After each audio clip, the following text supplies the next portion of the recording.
Hello YouTube, Sidekick here with a special episode of the Iron Bomber's Guide to the DCS Galaxy. Today we're taking another first look at the Community A-4E. Maybe that sounds a little strange. What I should say is that we're taking a look at the Beta 5 release of version 2.0 of the Community A-4E Skyhawk. And why is it worth another first look? Well, lots of reasons. Mostly little reasons, but they add up to a really big impact.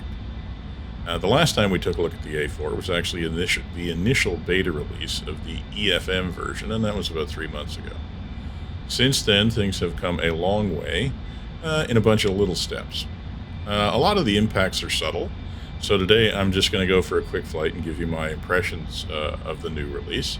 There are a couple of features that I want to talk about in detail, but we can do that in a future video. So first of all, what's changed? Well, the list is actually pretty long, and I won't go through it in detail. It's available on the A4E GitHub if you want to actually look at all the changelog. But it's everything from a bunch of systems that have been made functional, like TACAN, ILS, autopilot modes, full nav computer functionality. A whole bunch of new textures have been added. New keybinds have been added so you can interact with a lot more systems through your HOTAS or a button box. A bunch of under-the-hood changes have been made. And oh baby, have they ever done some work on the sound model.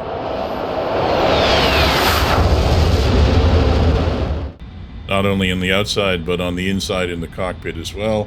The A4E just now flat out probably has one of the most immersive soundscapes of any of the aircraft that I fly in DCS. A lot of new sounds have been added, and the existing sounds have been integrated and blended so that now you really can use your ears as one of the senses that you use to fly this airplane. You can tell what the aircraft is doing by listening to it, and that actually isn't all that common in DCS, and it's really quite an achievement by the A4 team. And I think it's worth appreciating. So what's the net effect of all of that? How does the Beta 5 release compare to the Beta 1? The biggest thing for me is that I think that the model is starting to feel very much like a finished product now. It feels a lot more polished than Beta 1 did. I didn't even realize it at the time. Beta 1 was a really big improvement over the simple flight model version in version 1, but now I realize that there were a few little rough edges that have really been cleaned off by the team over the last 3 months, and the new release is starting to feel really very much like a finished aircraft. A lot of the changes have been under the hood, and they're subtle, but the net effect of them is that the aircraft, I think, it flies smoother. It flies more the way that I would expect it to. It's not the super airplane that the SFM version was, but it does perform a little better than the early versions of the beta. I've been told that there haven't really been any tweaks to the engine, but the net effect of changing the flight model makes the engine feel a little bit more, appropriately matched to the aircraft, I guess. Don't get me wrong. When you try to land this aircraft, you're going to find out that it is an early model jet. It's easy to get behind the power curve.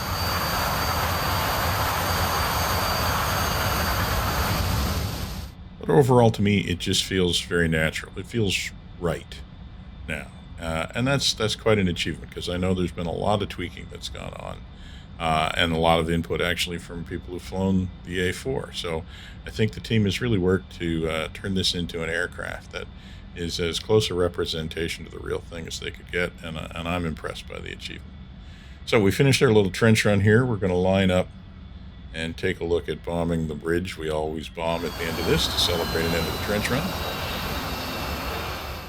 So we're going to use the bombing computer, which now has its own position on the selector switch, and we'll go over that in a future video. And as you can see, we also have a brand new gun sight, which is a beautiful new texture. All right, there go the bombs. How'd we do?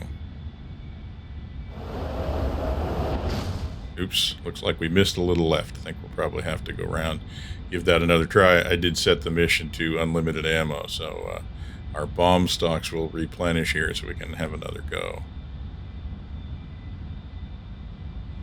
So when you combine this beautiful looking cockpit, which by the way has been tuned for version 2.7 of DCS, with the new stunning visuals of DCS 2.7, This is starting to be a really impressive simulator to fly for me.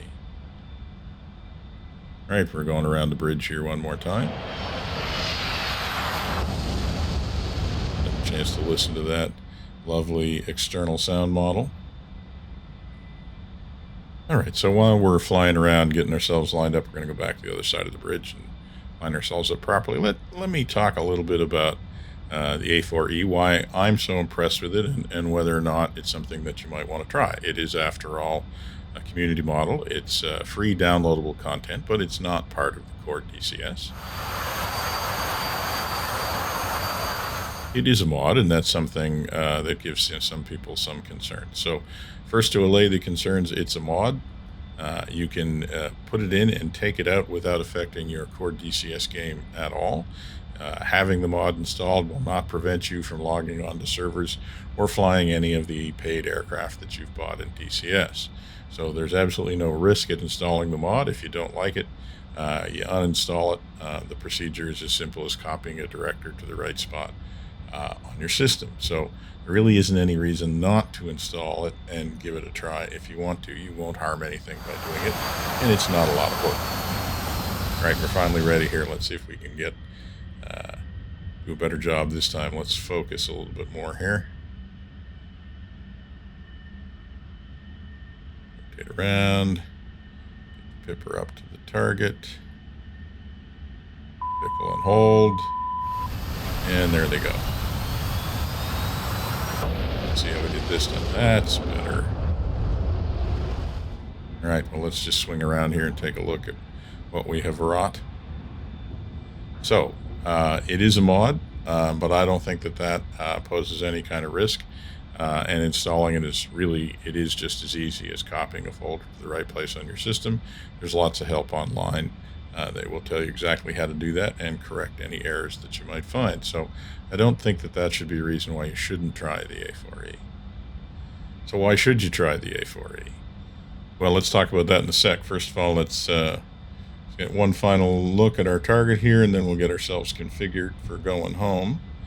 Because I got it on unlimited ammo, it's going to put the bombs back on. So I'm just going to need to get rid of those so we can fly back empty. Jettison bombs. So if you want to know something that's unique about the A-4E, watch this. Yep. The A-4E rolls so fast that you can actually black yourself out by rolling. I don't know if there's any other aircraft in DCS that do that. Probably not. Now, some people have questioned whether or not that's actually realistic, but it has been confirmed with pilots that have flown this aircraft that it absolutely is capable of roll rates like that. And in fact, sometimes roll rate limiters are added to actually prevent pilots from hurting themselves because it can roll so fast. All right, well, we're just going to go back down the trench. Get some more eye and ear candy here.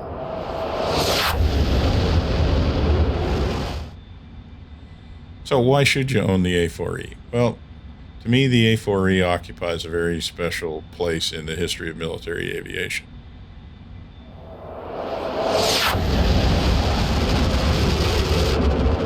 The A-4 comes from a time when militaries around the world were trying to figure out how to use a bunch of new technologies like jet technology and missiles. But it also comes from a time when you flew an aircraft and you wanted to engage a target, you probably had to see the target, and the target probably had to see you, and in a lot of those cases, only one of you was going to survive. When you fly the A-4E, you do not fly a procedures trainer, where you spend a lot of time working your way through the switch throws to get set up and operating. And you also don't go to the office in the sky, where you orchestrate ranging death from nowhere in particular on the battle space, so mostly interacting with it through television monitors. With the A-4E, you fly the aircraft. And if you don't fly the aircraft well, weapons don't end up on target. It's as simple as that. And for me, that's what I like about flying the A-4E. It is a visceral whole-body experience, and it really repays you for flying well. I don't have to remember a lot of switch throws. I don't have to remember a lot of procedures. but I do have to focus on flying the aircraft well if I want to get rounds on target. And that's what I like about flying the A-4E, and that's why I think it's worthwhile having it in your stable. I think it's worthwhile giving it a try. So, to end things off here, we're just going to do a little bit more exploration of the flight loop. I'm going to do a Cuban 8 here, basically. Listen to that sound. Feel the slats come out.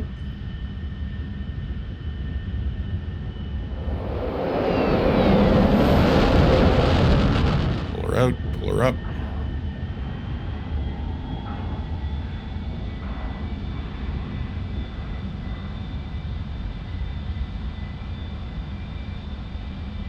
So to me, folks, it just doesn't get a whole lot better than this in a flight simulator. And if I can also do this and drop bombs on people who really deserve it at the same time, to me, that's kind of about as good as it gets. So, I really like the Beta 5 release of the version 2 of the A-4E. I think it is a lot of little improvements that add up to a really polished aircraft. If you're already flying it, get the new release. If you haven't flown it yet, I think you should give it a try. For now, this is going to be Sidekick, signing off.